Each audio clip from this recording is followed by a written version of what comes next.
Hey, you beautiful person, hope you're doing well. A lot of people ask me about my beliefs, what I really believe.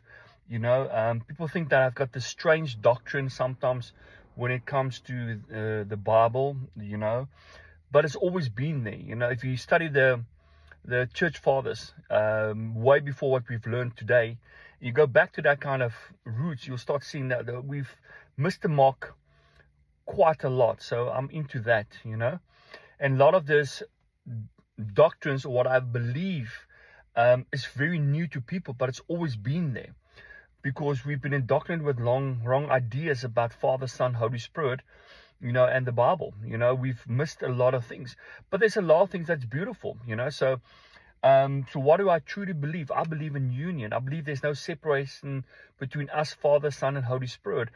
I believe that we're all included, I believe that if you start understanding who you are in Christ, you'll not do the crap that you're doing, you'll start not sinning anymore. If people start preaching to you or teaching to you and loving you of who you are, the righteous person you are righteous, you are holy, you are blameless, those things that you struggle with will just fall off, because you need to understand this.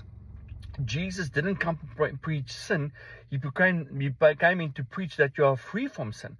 He came to preach you are in union. That what he started in you, he will complete. Faith is not what you believe to get. Faith is to let you understand that you've already possessed everything pertaining to life and godliness. So there's a lot of things that sounds strange to people, but I believe in the fullness of God Almighty, Father, Son, Holy Spirit. Now faith is in this lifetime, and he is that faith. He is that grace, Jesus. I believe in all those beautiful things, and I pray my message is out to people that stop doing religious stuff that we've been taught. I've been taught religious stuff, end time nonsense, all of this stuff, all of these things that's causing division and that kind of stuff. I'm here to preach love, righteousness, that you're already included before the foundation of this world. Before Jesus was on that cross, you already included. I declare, and I preach this stuff. I preach that, but you're already in Adam. You're already in Jesus before even Adam sinned, so you're already included. Adam was not, when Adam messed up, Jesus was plan B. No, plan A was always Jesus. So we teach certain things. And people say, you discard the Old Testament. No, I don't. I love the Old Testament. So, yes, that's just my 3 cents. I just want to get it off my chest. A bit more to that as well. But I just want to say to people, you know what? I might challenge people concerning their beliefs. But I want you to be free. As he is, so are we in this world. Now in this world, not the one to come, now in this world. We got to see that we are now in this world. How's Jesus? Sitting at the right hand of the Father. So like him, we are here now.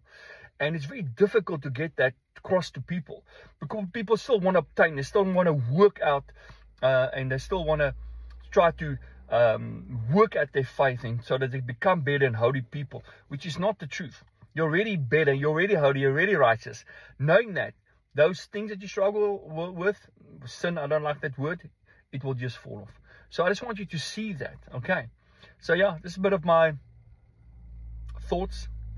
I want to say to you, comment, like, whatever. But yes, man, you are beautiful, you're fearfully and wonderfully made. I don't care what religion you are. I don't care if you're an atheist, I don't care whatever. You are included. You just don't know it yet. Love you. Bless you. Bye.